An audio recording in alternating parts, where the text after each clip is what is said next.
We have a couple of newcomers, new participants this morning, and welcome to you, and good morning, everyone.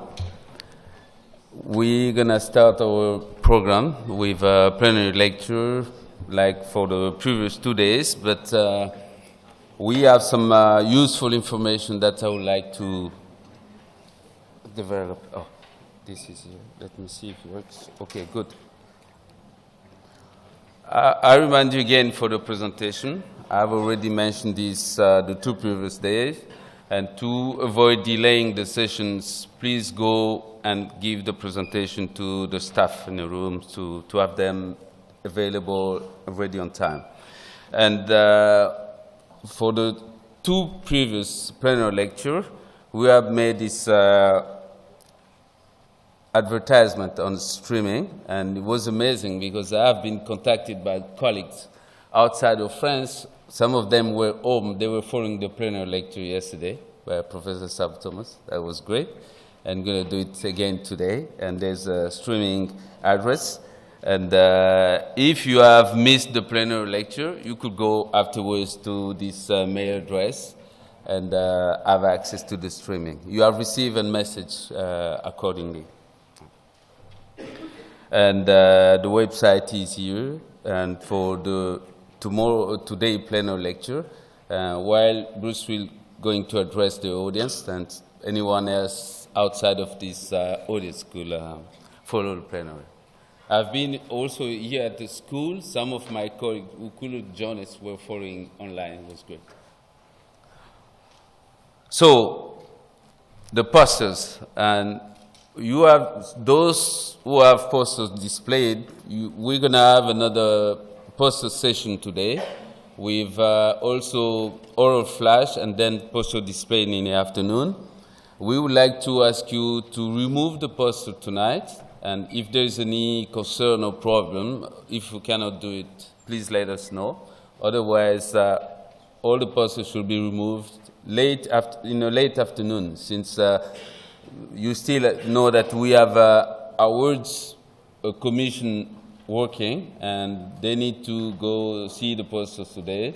And some of you also left the poster without being there, and if you want to have a chance to be awarded, you need to defend your poster in front of this committee. You need to be there and talk to them.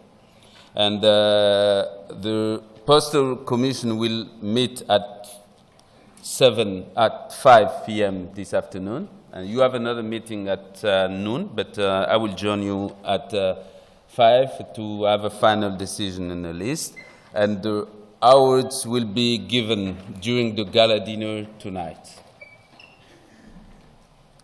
And this is also regarding the panel discussion. We had 2 panel discussions already, and we have set up this window and to let those who like to give their opinion, who have not been able to do it while the panel was running, you can still send some messages and send some suggestions, and we will collect them and have them included in the restitution on the tomorrow, Thursday.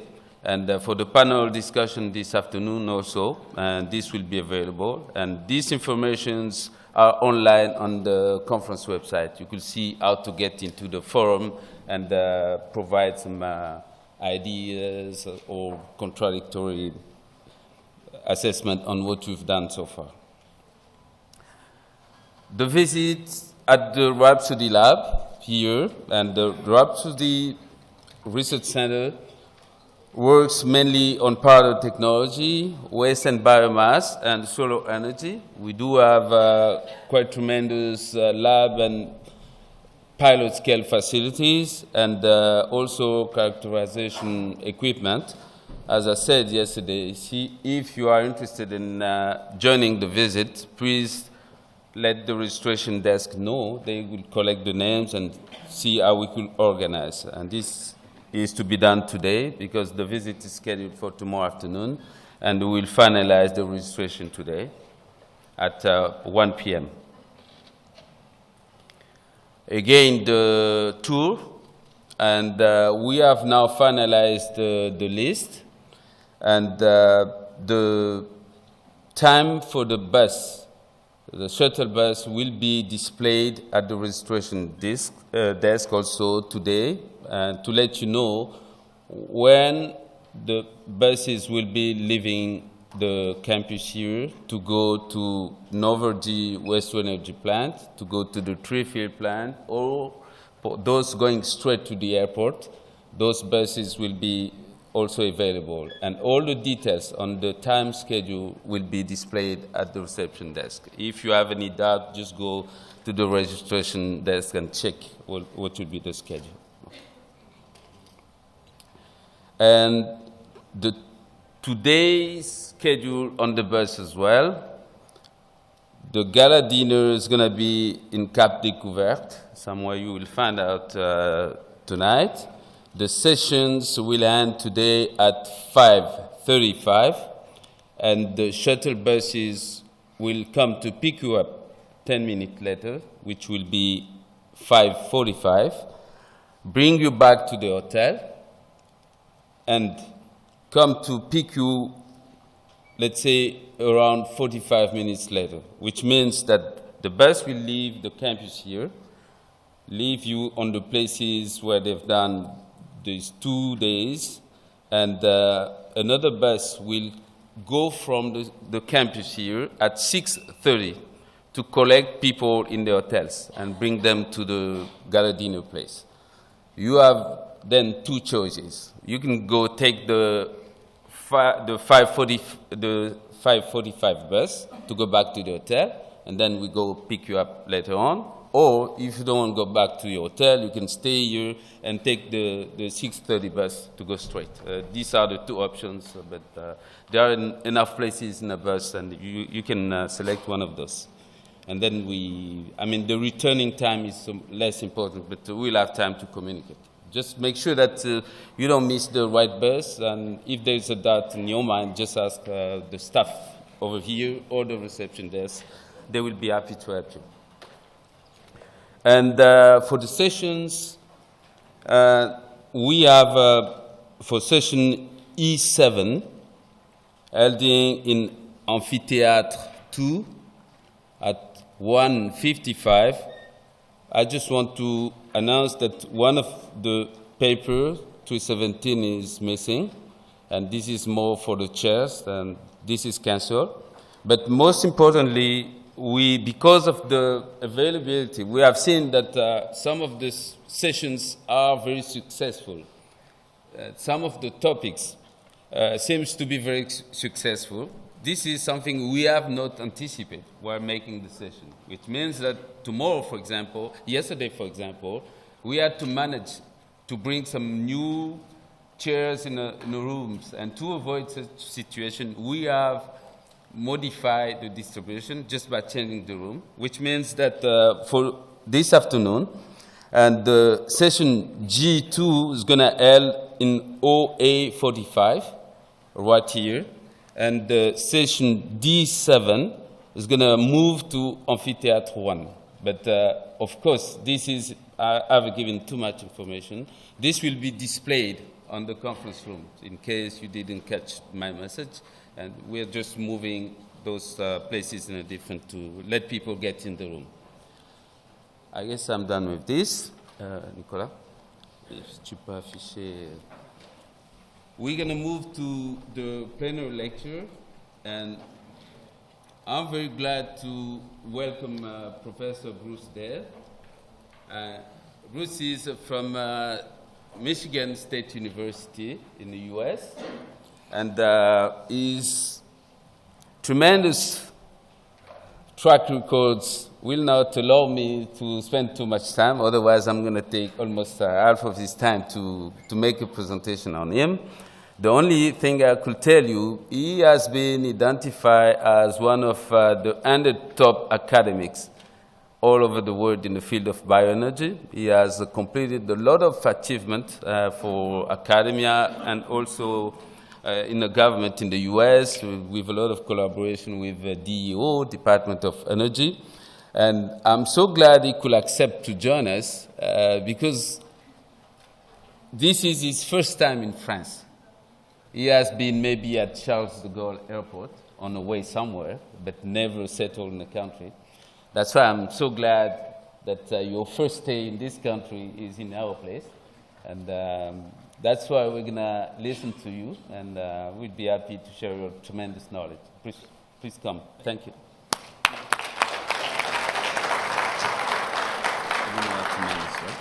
Thank you. Thank you. Well, thank you. It's a privilege to be here. I have a lot to communicate. Some of it's a bit depressing. Hopefully some of it's uplifting. So we're just going to jump into it and see how far we can get. My topic is bioenergy and biofuels, getting to scale sustainably and soon. And all three of those S's matter. If you don't have large scale, it doesn't really matter. If it's not sustainable, then we continue the bad practices. And if it isn't soon, and by soon I mean a few decades, we're going to have some very uncomfortable times as we adjust to a future with a lot less energy than we have. So most of the people, when they think of bioenergy, probably have this point of view, and many of you probably have the same thing, that it's in essence a crime against humanity to take something that might have been a food and put it into your gas tank. And many people have this point of view. This is the old point of view of the United Nations. This is a more recent point of view of the United Nations that recognizes that, like anything else, we can do bioenergy and biofuels well, or we can do them poorly. It can do good, or it can do bad. One thing I want to point out here is that we talk a lot about limiting carbon emissions, but we need to also think about increasing carbon sinks. There are two major sinks of carbon on Earth. One is the oceans, and that causes acidification. We really want to avoid that. But the other large sink is on land, and it's possible for terrestrial ecosystems to store an awful lot more carbon than they're currently storing. To do that, we need to incentivize the people that manage land, and I'm talking about farmers, both agricultural farmers and people who manage commercial forests. We can store a lot more carbon than we're currently doing, and I'll point that out as we go forward. And also, very importantly, bio-based energy, farm-based, bio-based energy allows farmers in the developing world a way out of poverty that they won't have otherwise. Most people don't understand the connection between energy use and poverty, so I'm going to spend some time on that. So renewable energy is critical for human well-being. I'm going to show you that the rate of energy use, which is power or rate of work done, largely determines national wealth and the opportunities for human development. Many people, and I think perhaps many people in this audience, in fact, energy use is what makes us prosperous. It's not that we're good looking or intelligent or more deserving than other people. It's the fact that we have a lot of energy available for our use. Lack of energy, therefore, will make us poor. It's the other side of that same coin. Our current prosperity is based on huge use of non-renewable fossil fuels. 85% of current human use of energy is fossil fuels. That prosperity has an end date, an expiration date. It will end when we either run out of economically accessible fossil fuels, or we finally recognize that they're so polluting and we no longer can stand to use them. Lack of energy access currently condemns billions of human beings to poverty, and it's going to impoverish future generations unless we figure out how to implement terawatt scale, very large scale energy systems in the next few decades. And I'm going to show you that bioenergy is an essential fraction of that total renewable energy, probably 25%. Perhaps 25% of total energy needs to be renewable energy, bioenergy. Therefore, farmers, in other words, the people who own and manage land, need to benefit from bioenergy production. And the question is, how can we produce terawatts of sustainable biofuels, and quite soon, within a matter of decades?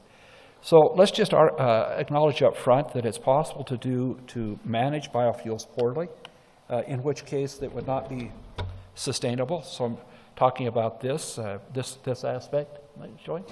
Yes, very good. So yes, it's possible to manage biofuels poorly. It's also possible to manage them sustainably, and that's what I'm advocating. I'm not advocating irresponsible, unsustainable use of bioenergy. I'm advocating uses of bioenergy that reduce greenhouse gas emissions, increase biodiversity and wildlife, increase food security, increase the chances for organic carbon sequestration. If we want to get serious again about carbon sequestration, we have to involve land and farmers. That means land. And we have to, we can do it to figure out how to reduce soil erosion, improve water quality. And I'll show you some examples of each of those. What we also need to keep in mind that is the continuous path, the path we're on, is already unsustainable. It's not a question between sustainably managed or unsustainably managed biofuels and sustainably managed fossil fuels. Those things are unsustainable. Okay? And we've got to get off of them. We simply do. So, some data now for the engineers among us, the scientists among us. This is a graph of power consumption and gross domestic product. Here it is, per capita primary power consumption. That's the kilowatt per person. Okay? That's the rate of energy use, joules per second or whatever it is. And over on this axis is the GDP. This is dollars or wealth production. It's the rate, per capita rate of wealth production. Okay? Because GDP is on an annual basis. So per capita rate of power consumption in these different world regions is linearly related to GDP or wealth production per capita. That shouldn't surprise anyone. What is energy? It's the ability to do work. It's impossible to have any economic activity that doesn't require work to be done. Every bit of it, including you sitting here, because you're using glucose to run your brains. That glucose was derived from food that you ate that was produced using energy. Every economic activity, without exception, requires energy. The more energy you have, the more wealth you have. Okay? So this is not, it really shouldn't be controversial. So approximately 93% of the variation in wealth between these different regions of the world can be explained by how fast they use energy, the rate of power consumption. So do our lives get better the faster we use energy? Oops, wrong button, sorry. No, fortunately they don't. How much energy is enough? How much energy do we need to have good levels of development? There's something called the Human Development Index, developed by the United Nations. It's a composite measure of health, education, and living standards, in other words, wealth.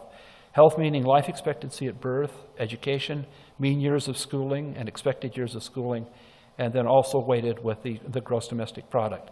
And what we find again is that as power consumption goes up, human development rises very rapidly and then levels off. It saturates at some upper level.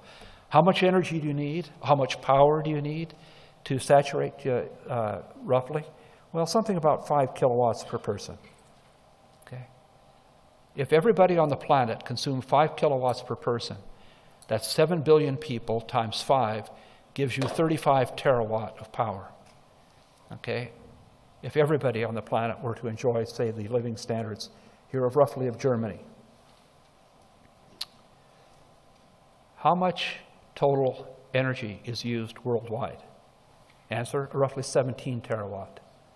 So if everybody on the planet were to consume power at the rate of Germany, roughly, that we would need 35 terawatt, or roughly twice the total amount of energy, power consumed from all sources. That is why it's irresponsible to think that fossil energy can or even should provide the basis for future prosperity of humankind going forward. We must have renewable energy, we must have it at scale, and we must have it relatively soon. Okay. So I'm going to talk specifically about liquid fuels and why they are so important. It's actually a mistake to think about fuel energy consumption in the abstract. What we actually want is the services that energy provide. What are those services? Well, heat to keep us warm, and if we're very fortunate, air conditioning to keep us cool, right? Light or electricity to keep the lights on and allow us to have this all of our electronic gadgets. And specifically mobility, which is my particular concern and issue. Mobility is the ability to transfer ourselves and our goods from here to around. We have many potentially renewable sources of heat, solar, wind, geothermal, and so forth, also for light electricity, solar, wind, biomass, and so forth. But for mobility, currently 96% are liquid fuels derived from oil. There's some ethanol and some biodiesel, and this essentially supports all commerce. These energy services, therefore, are not all the same. We actually value a gigajoule of mobility much more highly than we value a gigajoule of electricity or warmth. So again, the critical role that commerce plays in human wealth. Commerce moves by liquid fuels, trucks, ocean shipping, rail, and jet aircraft. The only potentially sustainable source, very large-scale source that I know of renewable liquid fuels is sustainable plant matter or biofuels. If you know of another, I hope we can discuss that during the question session, but I don't know of another way to get large-scale liquid fuels. Okay? I know about large-scale energy, electricity, but large-scale liquid fuels, I don't know any other way than sustainable biofuels. So bioenergy and biofuels are not optional. And in the last few years, a number of studies have pointed this out, including from the International Energy Agency all the way down to Greenpeace. So a variety of organizations have said in terms of absolute energy requirement, about 138 exajoules need to come from bioenergy. And in terms of percentage down here, roughly 25% of our total energy requirements need to come from bioenergy or biofuels. Why? Because, again, of the unique role that liquid fuels from biomass will play in mobility. Okay? Because that is not something that can be readily substituted by other types of carriers. So it's bioenergy and biofuels. Now that runs into a very uncomfortable reality here. This is the worldwide crude oil production, divided into oil regions and the top producers. But what we see here is this is a stacked graph, and it shows all of the different oil producers, the United States, Canada, Mexico, the Russia, Saudi Arabia, all stacked up to give the total world output, 4 billion tons of oil. That's an enormous amount of fuel. And it grew from starting back in about the year 1900 from 20 million tons by a factor of 200. And at 2005, stopped growing. That's peak or conventional oil. We are, in fact, at peak oil and have been for several years. Okay. If that's the case, then we ought to expect to see the impact of that on growing prices for those ingredients. So let me take you through this figure. This is a time plot of the energy price per unit of energy, 2012 US dollars per gigajoule, of different types of energy carriers, coal, natural gas, diesel, and gasoline. And by the way, if I had had time, I would have done a little bit more. Many of you here already know, some of you don't know. Albee was formerly a coal mining town. And in 1992, the coal mine ran out. That's the reason for the existence of this school. It was put here by the federal government to help make up for the economic disasters caused by having a coal mine run out. I grew up in a copper mining town in eastern Nevada in the United States. My father was the engineer in charge of developing the mine. And when I was about 12 years old, Dad gathered us around the table and said, this mine has about 7 years of ore left, and then it's done. And so he moved us to another town in Arizona, another copper mining town. And Dad was right. 8 years later, that mine closed down. All mines close down, eventually. The ore grades get exhausted, you can't afford to mine them anymore, and we are mining oil, we are mining coal, as they did here in Albee, and we are mining natural gas in exactly the same way that Albee mined coal, the little town that I grew up in mined copper, and we're mining those fossil fuels now, and we're burning them up just as fast as we possibly can. So, thank you for that moment, and it probably will take away my time, but anyway, now you know how this is personal with me. This is not just professional, it's personal. I've seen mines give out, and I know what that means to a society that depends on a mine. My little town disappeared, okay, when the copper mine disappeared. So what I just want to point out from this graph is that there was a degree of separation between the ratio of a gigajoule of coal and a gigajoule of gasoline, and it goes back a ways, but now we see that, as you should expect, about in 2005, this all started to tighten up. And because of the growing, not loss of petroleum, but relative shortage compared to others, a gigajoule of gasoline or diesel is now worth about 5 or 6 times as much as a gigajoule of either natural gas or coal. And I would say to those folks that are here that are working on, for instance, renewable biogas and other fuels, that's fine. But do the economics. And if you have an opportunity to make a transportation fuel instead of something that will be burned to produce electricity, just remember that this is an easier target up here for renewables because of how much we value transportation fuels. Okay, so problem with agriculture and biofuels, we're not asking the right questions. We don't think clearly when we ask this question. Here's the question that society is asking. I just want to have a lot of biofuels on the existing agricultural system, and I don't want to do any more thinking about it. Just give me the biofuels. Okay, that's what our politicians and sometimes our scientists say. What we should be thinking and asking is, can we redesign U.S. and world agriculture to produce biofuels, food and feed, and large environmental benefits? Because we need all of those things. So a useful question, I believe, is how can we identify and increase beneficial interactions, synergies, between biofood and biofuel production? Agriculture has changed before. It's changed a lot. It needs to change, it can change, and farmers are key to that change. We need to examine actual land uses. In most land, it's actually used for animal feed. We do not grow food. What we actually grow is animal feed. And then we eat the meat, the milk, the eggs, the cheese that the animals produce. So I'm going to explore two solutions here by asking what I hope are better questions. How can we integrate biofuel production with animal feed production? And how can we incentivize farmers to participate in biofuel production? So some data. Many of you will never have encountered this idea before. So here's some data. There's a lot more data. But what I've done here is to plot the nutritional requirements of livestock versus humans. This is US, but I have similar data for the European Union, for Brazil, and for Argentina. They're all the same thing. And if you look at the human herd, the human population, if you regard the United States, 330 million of us, at the protein requirements and our calorie requirements, it would require roughly one human equivalent of 5.1 teragrams of protein and this many calories. Now look at our dairy animals. They require two times as much protein as the human population and about the same amount of calories. For beef cattle, it's 5 times as much protein and 2.5 times as much calories. So add up the dairy cattle, the beef cattle, the swine, the egg-laying chickens, and also the poultry.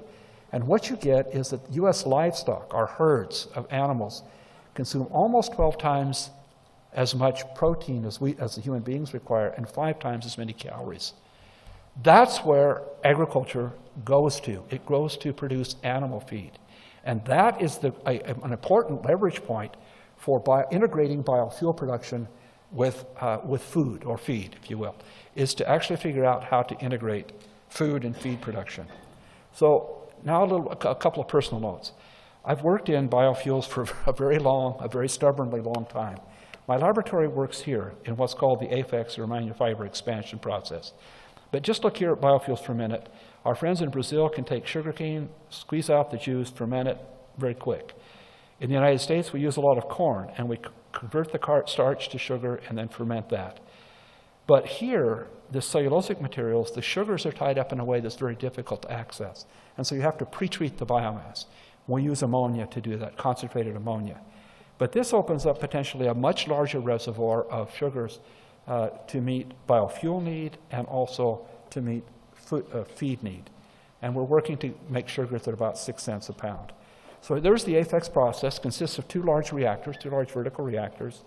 You add the biomass to them, you add steam to one to warm it up and moisten the biomass, and then you add ammonia. The ammonia dissolves in the water, it heats up, and there's a chemical reaction between ammonia and the ester linkages in the plant biomass. In the meantime, you're preparing the other bed with steam. At the end of 30 minutes, you release the pressure on this reactor and remove the ammonia, move it over to the next bed. Okay? So the ammonia moves, but not the biomass. And then once again, you fill up this one with a new, you remove the treated material, fill up with new biomass, and cycle between on the ammonia. So it started with treated biomass, you dry it, you pelletize it, and we make pellets. I'll come back to the pellets. We were fortunate to have President Obama visit us a couple of years ago, and what President Obama did in a press conference said, it's just a big pressure cooker, folks. And he's right, except that we use ammonia and water, steam, to do the pressure cooking. So it's effective on a wide variety of materials: switchgrass, corn stover, sugarcane bagasse, rice straw, okay, a variety of materials. This blue circles represent the sugar yield, the glucan conversion from these that are untreated, and the red squares represent the sugar yield after the Apex treatment, same conditions of enzymatic hydrolysis. And I could go on with this figure. It goes on here. We've done it with several different materials. It's effective on essentially any grass or any residue, crop residue. So I mentioned the animal feed connection. Let me take you through that a little bit here. Here's the enzymatic conversion, like I just showed you. This is the percent removal or digestion of plant material in a ruminant animal. You actually take a little bag of the stuff and put it in the cow's rumen, measure its weight before and after, and the loss of weight is the rumen fluid digestion. A cow is, in fact, a mobile, self-reproducing fermenter. And this shows the time at 12 hours of digestion versus the enzymatic digestion at 24 hours and 240 hours. Correlation coefficient here of 90%. This is not a surprise to anyone who is acquainted with animal feeding. Okay?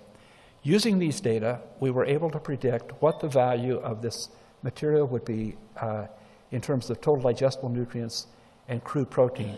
Comparing it with corn grain, Apex-treated corn stover has a value of digestible nutrients that's somewhere between corn silage, which is a good feed, and corn grain. It's somewhere intermediate between them. It actually has, because of the additional nitrogen, the additional ammonia, a higher crude protein level. And very undigestible switchgrass, late switchgrass, is still made comparable to a good quality hay. Okay? So it's a valuable animal feed. We're in the process of scaling this up now for commercialization. Very importantly, after the Apex process, it's easy to pellet these materials. You can actually pellet almost any plant material if you want to put enough pressure, enough binder, but that's expensive.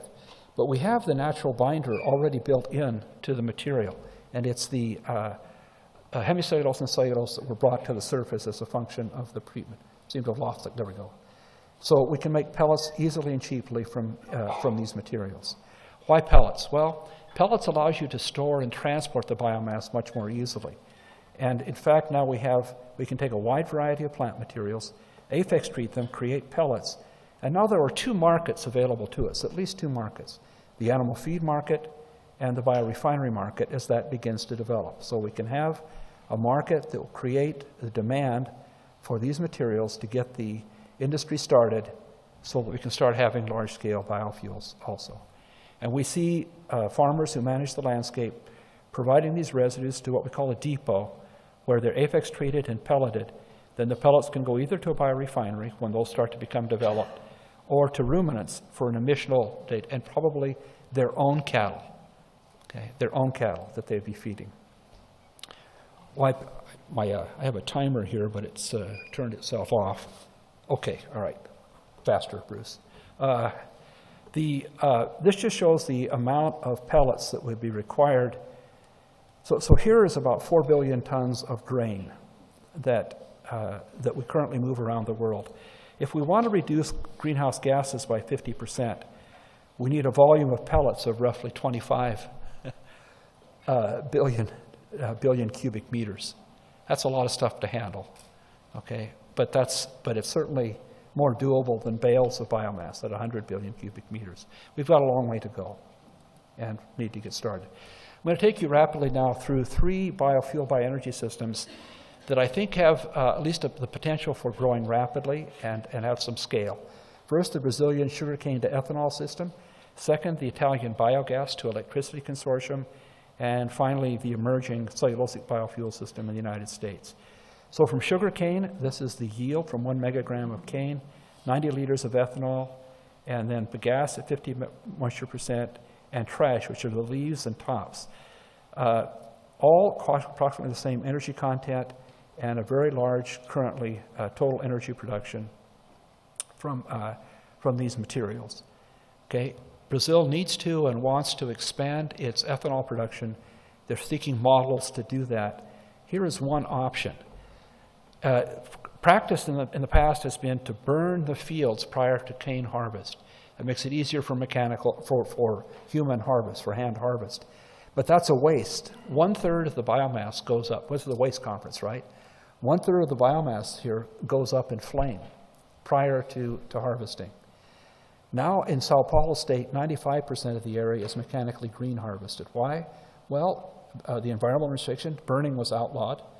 You can use this trash, which is the leaf matter, as an energy source, and for carbon sequestration, other benefits. Again, 1/3 of the total mass is leaves.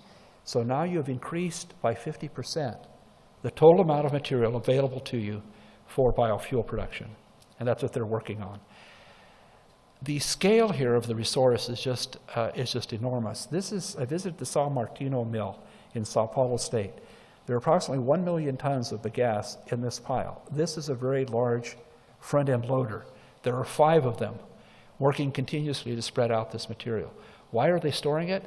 They're waiting for electricity prices to go up a bit so they can burn more of this. They're hedging. Okay? They're waiting for a better electricity price. Okay? You can do that if you have a place to store it. In the cane unloading area, this is truly impressive. They're unloading more than 70 tons of biomass a minute, and it doesn't look like it's bothering them at all. They have computer control, and they bring in these trucks and unload them in less than 1 minute. 70-ton truck in less than 1 minute. We have to get to scale if we're going to make the kind of progress we need for bioenergy. We have to get to scale. It actually has interesting also in terms of the economic impact. As they've outlawed sugarcane burning, then the hand harvest has gone down. And so the deployment there has decreased. But total sugar production, and importantly total ethanol production, this is the employment. Is that cut off at the top? No, number of people, good. So it shows the employment of people in this area. Employment has dropped in sugarcane, but is increased in sugar, in the actual sugar production and in ethanol production. And these are better jobs. Okay? So rural areas, large populations need energy growth. Now a little bit about the Italian Biogas to Electricity Consortium.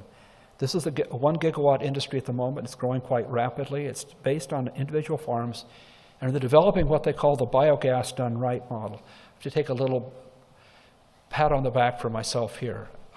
It's always rare when an academic finds out that our work is of interest to anybody in industry. Okay, and in this case, work that we had done years ago. This is a paper that we wrote in published Environmental Science and Technology back in 2010, and we called it Biofuels Done Right. Land-efficient animal feeds enable large environmental and energy benefits. The Italians actually read this paper. It's hard to believe, right, that the farmer would actually have time to read a paper in a U.S. technical journal. But what we did here was that we used double cropping as a model to provide biomass for animal feed and for ethanol. They said, well, we can do that. We can double crop our lands, and we can use part of that double crop to feed an anaerobic digester to make electricity. We're going to keep producing food, but we're also going to make electricity. What's double cropping? Again, this is something that, unless you try to learn a bit about agriculture, you may not know. Our commodity crops in the world, corn and soybeans, actually, corn, particularly in corn, is a warm season plant. It really doesn't grow until it warms up really well. So about a mile south of my house, early May, 11 years ago, this is one field, and this is the immediately adjacent field. This is the same day, turn 180 degrees and look at this field. This crop has been growing for over a month. It's winter rye, a cover crop. This farmer is feeding his dairy animals with this crop.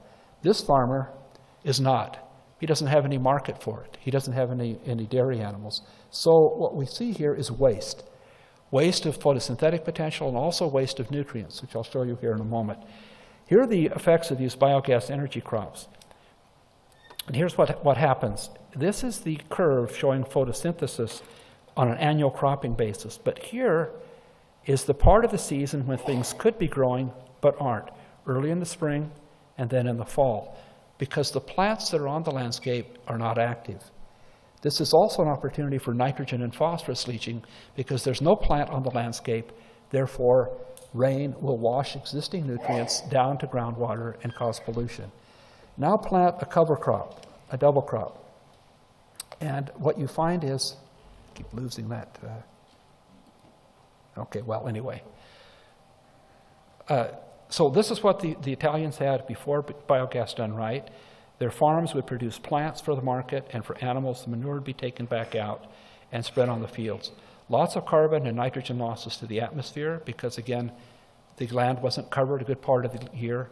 A lot of nutrient inputs, a lot of fertilizer required, and large nutrient losses to water bodies. After instituting biogas done right, they put an anaerobic digester here in the system, and with the additional biomass from the cover crops, you feed the anaerobic digester all year long. You recycle the nutrients in water, you take in the manures, and now your farm acts as a net sink of carbon dioxide.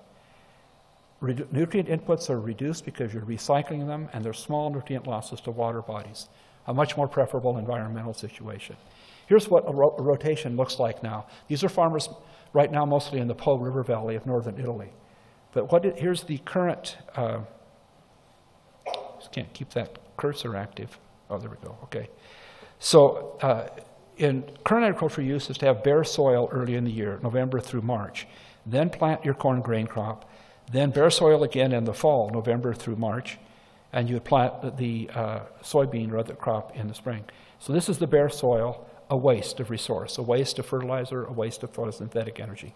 Now put a cover crop into this system, in this case triticale, and manage your system so that you have the land covered most of the year.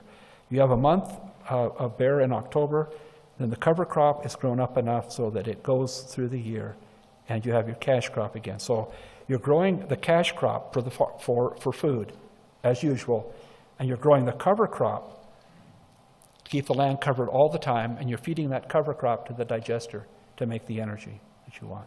This is the installation of the biogas plants in Italy, approaching 2,000 of them. Most of them are beginning to implement this biogas done right idea.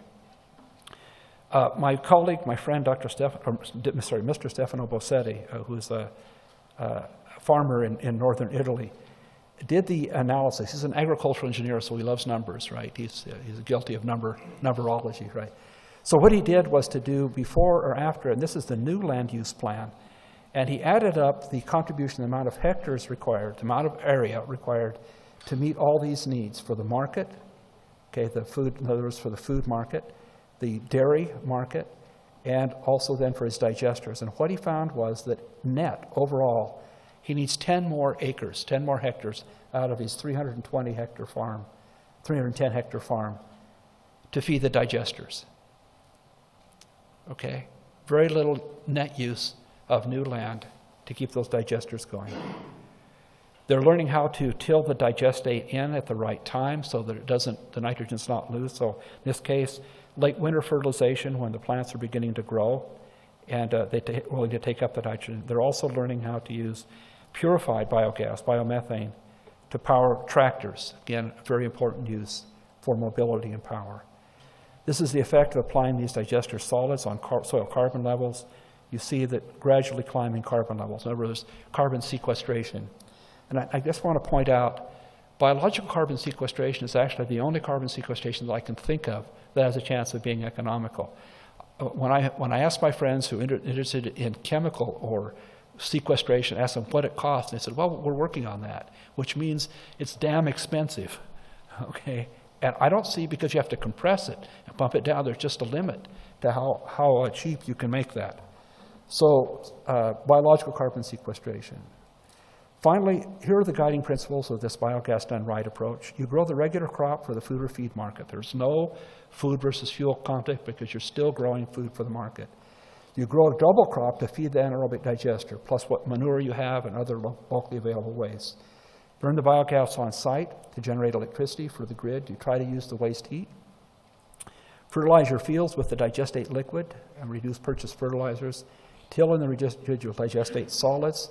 Rising soil carbon levels, increased fertility, low-cost carbon capture and storage. And pursue opportunities for increased resilience and value added. Take the methane to biodegradable polymers for irrigation piping. They're working on this. And use methane-powered tractors. In other words, cut down further your dependence on fossil energy. Try to eliminate, as much as you can, purchase nutrients and also purchase external energy. That makes a farm a lot more resilient, a lot more profitable, a lot more attractive actually for investment than for use. We're going to be documenting this in the Journal of Biofuels, Bioproducts, and Biorefining. And their farms are beautiful. This is what Mr. Bossetto's farm looks like. He has 2 anaerobic digesters, each of them about a megawatt capacity. And you can learn more about what they're doing. Just Google biogas done right. Okay. I really want to have questions, so I'm going to go fast past this. I think I got the podium at 9:06. So according to my watch, I am at 36 minutes. I'm going to finish in 4, and Anj, and then we will go, okay? I keep track of these things. To achieve scale, we need to think about the farmer's needs. Our current models of biofuel systems assume that they're going to, the lowest possible delivered price of feedstock. That's an engineer's point of view. That's the chemical engineer's point of view at the refinery. There's another point of view, and that's the point of view of the farmer who has to supply it. Why would low prices discourage farmer participation? Why would they participate if you just want to pay them as little as possible? Biomass transport is expensive. Therefore, you get small biorefineries, and that limits potential economies of scale. But it's biofuel selling price and not just the purchased price of the biomass that determines market penetration. So what we did was a modeling study to allow the biomass feedstock prices to rise. So we let the prices rise and explored the effects on the selling price, the volume produced, and the global warming impact. They determined these supply chains as a function of clusters. So just to go make it kind of quick. So we looked at 2 different levels we looked at a bunch of different farm gate prices, but this is 2 of them. A farm gate price of $40 per dry ton of biomass. This is all the biomass you get. This is where you have your feedstocks. This is where you have the biorefineries. But if you pay the farmers $80 a dry ton, then most of the United States is involved in these clusters. And instead of making 4.5 billion gallons of ethanol, which is nice, but doesn't change things, now you're making 40 billion gallons of ethanol, which is a lot of ethanol, which is a lot of ability to help meet needs renewably. It also increases the political participation or political support, because in this case, this is only the senators and representatives from our Corn Belt, 20% of our population. This is almost 80% of our population, or I should say our representation in the Senate and the House. Biofuels have got to get political support too, and this is one way to think about that. All right, now in terms of ethanol selling price and volume, again here at $40 a ton, this is what you get. A weighted ethanol selling price of about $2.20 a gallon at $40 a dry ton, and 4.5 billion gallons, as I said. At $80 a ton, the estimated selling price doesn't double. It doesn't even increase by 50%. It's maybe 20 cents a gallon. By the way, this is roughly 20 or 30 cents a gallon. We see that price variation right now between urban areas, cities, and how close you are to refinery. It's not significant, okay? And likely this would buffer out because you would blend the ethanol in different places. And why does this happen? Why can you increase the price paid to the farmer so much and still not have a large increase in the cost of the price of the fuel? 2 reasons. It costs a lot to haul around biomass. And because it does, you can't get very large biorefineries. But if you pay the farmers more, they will grow more. That shouldn't be a shock to anybody. You pay something more for their product, they will actually provide you more. So if they provide more, then you have more in a given area. You can transport it more cheaply because you don't have to haul it as far. And because you don't have to haul it as far, you can get larger biorefineries. So the price of the feedstock goes up, that's true. But the cost of transportation goes down, and the economies of scale at the biorefinery also allow you to reduce the cost. And those things tend to counterbalance each other. Global warming impact, again, $40 a dry ton, we get 34 million metric tons of CO2 reduced. By doubling the price, by doubling the feedstock price, $80 a dry ton, the total GHG reduction versus gasoline is almost 10 times as high. Okay. Big scale, big environmental benefits, large CO2 benefits. Job generation, same sort of thing here, very interesting. At $40 a ton, not many new jobs created. You don't have to take it all the way to $80 a ton, take it to $60 a ton, and you get a huge improvement in the number of people employed. And most of them are in rural area. And as you increase the feedstock price, a lot more jobs without increasing fuel price. And this is what looks like the various trends. Okay, findings, almost done here.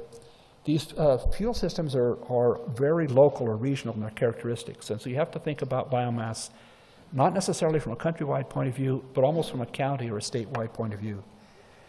Higher feedstock prices would increase the amount of ethanol produced, increase the jobs, and would increase political social support. Why can this magic thing happen? It's actually not magic. It's just that nobody had asked the question this way that I know of before. Farmers will supply a lot more biomass at higher feedstock prices. That gives you shorter transportation distances, lower transportation costs, larger biorefineries, better economies of scale, reducing the ethanol selling price. Any other factors, I'd like to make this most important, any other factors that increase farmer participation in the supply chain would have the same effects. You could have them own the depots, these systems. You could pay them for environmental services. It tells me that, okay. My time is up, so that's official. That was 40 minutes. Okay, all right. So concluding thoughts. Energy use is critical to human prosperity and well-being. Without sustainable large-scale energy sources, we aren't going to have sustainable large-scale prosperity, and we need to act soon. We need about 4 kilowatts per capita, so that gives us a number to shoot at. We can't limit GHGs without involving farms and the farmers who manage the land. We need to think more about the farmers and how to incentivize them. Agriculture can provide food and feed and large environmental services if we redesign it. The current agricultural system was not designed to have it achieve what we want it to achieve, so we have to redesign it. And we need to incentivize farmers to produce lots of energy sustainably. Think about what we're doing. Think about what we're doing, and go ahead. Finally, I'd like you to meet my family. This is a family reunion a few years ago. The choices we make today aren't just for ourselves. In fact, they're not even primarily for ourselves. It's for them, okay, for those young ones. Are they going to thank us for choosing this path? This is the Canadian oil sands. It's a mess, and it's a mine. Remember what I said about mines? Stake your prosperity on that, and you can expect to be disappointed. Wouldn't they be more grateful if we learned how to produce sustainable food and fuel? So, I quote Sheikh Yamani, "The Stone Age didn't end for the lack of stone, and the oil age will end long before the world runs out of oil." And I'm advocating we put gasoline in our tank. This is a joke in English. I hope it comes through. But anyway, gasoline in your tank. Thanks very much. I'll look forward to the question period. Thank you.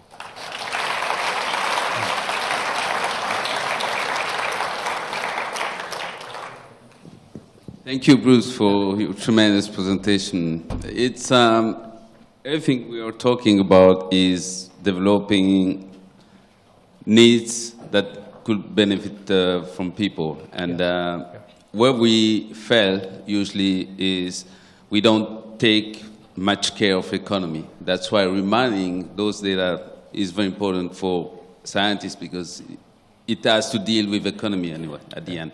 Thank you. We have time for questions. Raju, please.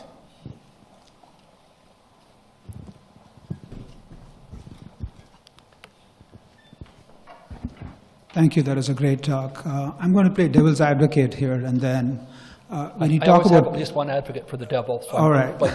So critics would argue that when you talk about peak oil production, what you're really referring to is peak oil consumption. So we consume about 87 million barrels a day, and that is reached, that is plateaued out. But with hydrofracking and so on, there's an abundance of oil and fossil fuels. And the second point is that when you grow biomass, it requires a much larger footprint, which may not be a problem in the United States, but certainly is a problem in Europe.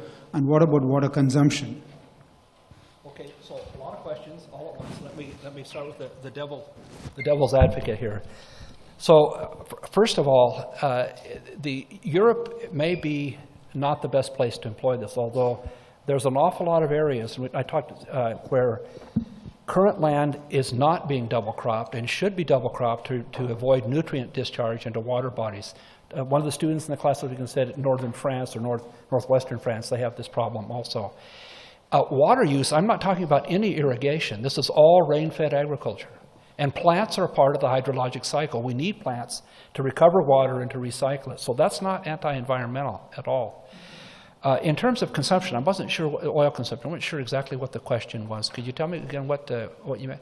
I don't think we reached peak oil in terms of production of fossil fuels. What I should say, actually, thank you. I should have modified that slide about peak oil. That's peak conventional oil, peak cheap oil. Okay, we're still producing by fracking and other ultra deep water oil, but those are very expensive and very environmentally damaging. And I think as we see now with this recent decline in oil prices, and by the way, oil prices have gone up and down over time. This is just the latest version. Those are being driven out of business. Okay, the fracking is mostly shut down now in the United States. Okay, it's declining very rapidly. Okay, yes. Hello. Yeah. Thanks for the talk. I'm from Hong Kong, and then. And not going to grow many fuels in Hong Kong. I'm sorry. Right. Exactly. So that's my question. Yeah. It's like most of the plans you have been proposing most likely is for the place with agriculture. Yes. But in our case, urbanization is heavily developed, and then including a lot of cities in Hong Kong, China. How do you link them together? Because it's far away from. Well, let me start with China first and then go to Hong Kong. Sure. So China has a great need to replace and renovate the soils that have been degraded. And it's not unique. The United States Midwest, one of the most beautiful fertile areas of the world, has been degraded over the past 150 years by farming practices that left the soil bare most of the year. So what we need to do, for example, in China, particularly the extensive areas, plant a perennial grass there to hold the soil down, start restoring fertility, harvest that grass, and let the soil structure build up. These are perennial grasses. They're soils, their roots establish the soils and build the soils over time. Harvest those to give energy production and to incentivize people to care for that land and start building back your fertility. But as far as for Hong Kong, I have no hope for you there. Hong Kong's going to have to continue to prosper by being a trading port and by exchange. And if we have a wealthy world where we can still exchange things, if we have liquid fuels to move things in and out of Hong Kong, then Hong Kong could be prosperous. If not, Hong Kong's prosperity is going to go the other way because there won't be. I've been to Hong Kong and I've seen the port there and all the shipping containers. You have to have liquid fuels to move those. And without the liquid fuels, how are you going to do that? Okay, so sustainable liquid fuels, biofuels, are an important part of Hong Kong's future too. Okay. Thanks a lot. Thank you very much for a very interesting talk. If the farmer gets $80 a ton, yep. And if anaerobic digestion plants, and we worked on anaerobic digestion for food waste, if you could take the capital cost and the operating cost, it comes to about another $80. So you have $160 a ton. And the natural gas or the methane you produce at this point, it does bring $160, especially when it has to compete with fracking natural gas. Can you see therefore your scheme working without a carbon credit or a carbon, let's say, cost or avoidance of fossil fuel carbon? So let me hit that one head on, just as frankly and directly as I possibly can.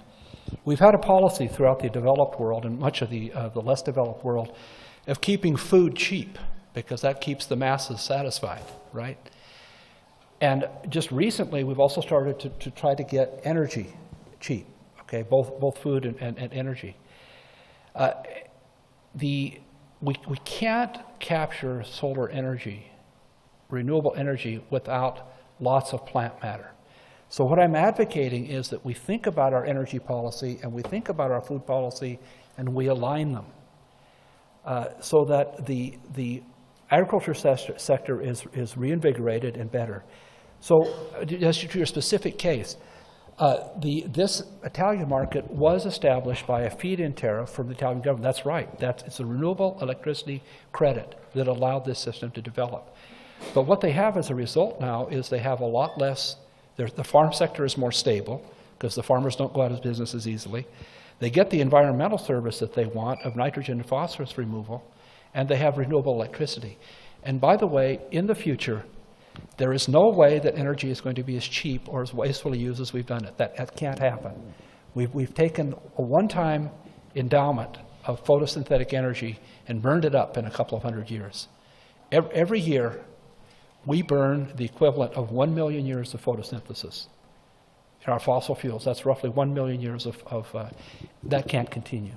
So what I'm saying is, without being gloomy, we can have enough energy to meet our needs, to live decently, but we will never be able again to be as wasteful with energy as we have been over the past 100 years. That just can't happen. So we have to have, if we want long-term prosperity, we have to have renewable energy. Part of that has to be bioenergy, and that has to be somehow figured out. We have to figure out how to do that in the context of farms, because those are the people who manage land. And your specific numbers, that may be very correct, but I think that's not the key question. The key question is, how are we going to ensure ourselves long-term prosperity?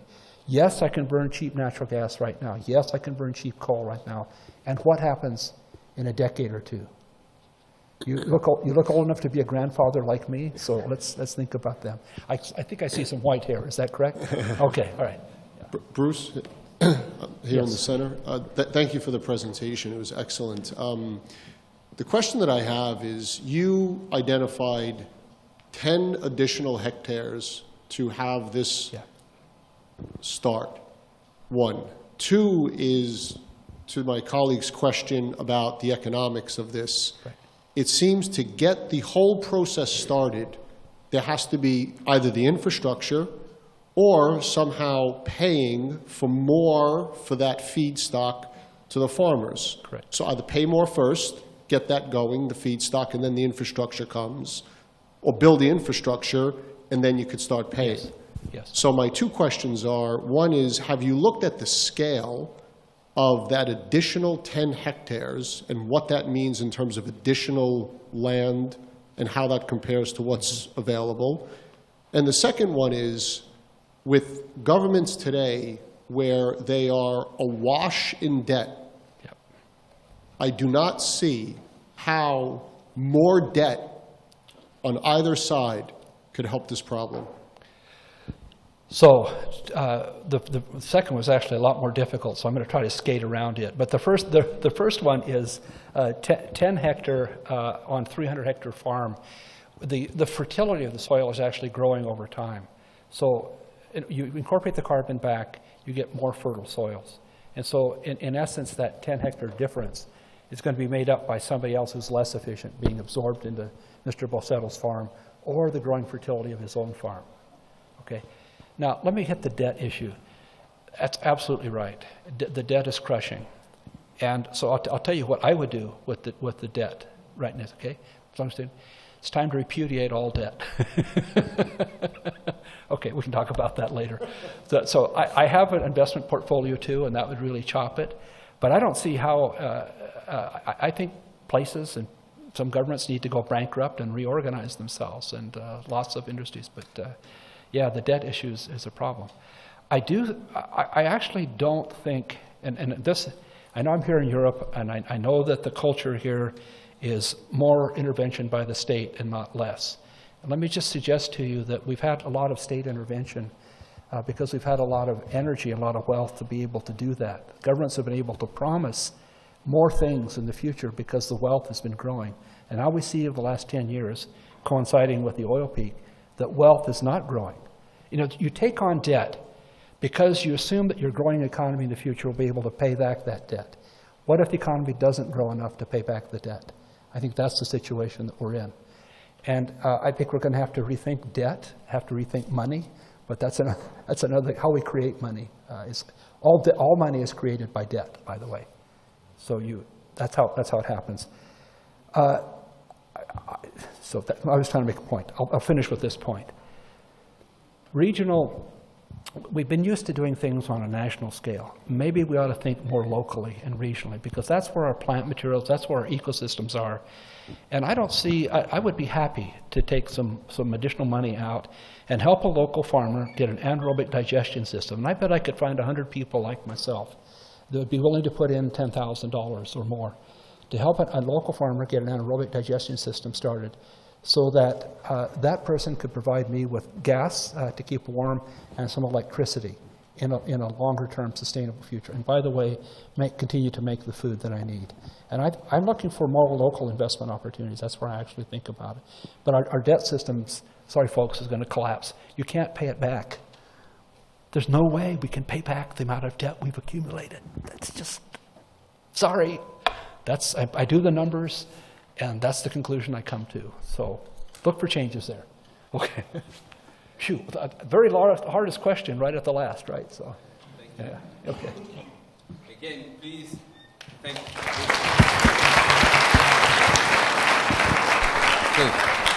Thank you.